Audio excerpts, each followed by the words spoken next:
Hello hi అండి. ముందుగా అందరికీ శ్రీరామనవమి శుభాకాంక్షలు. నా వర్క్స్ అయితే ఇప్పుడే కంప్లీట్ అయిపోయాయి. టైం అయితే 12:30 అవుతుంది.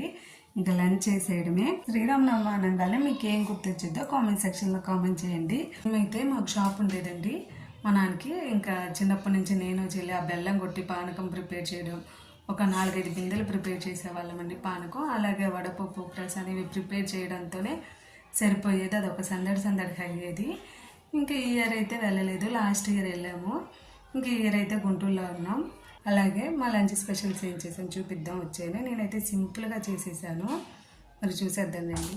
పాయసం ప్రిపేర్ చేశానండి బెల్లం వేసి.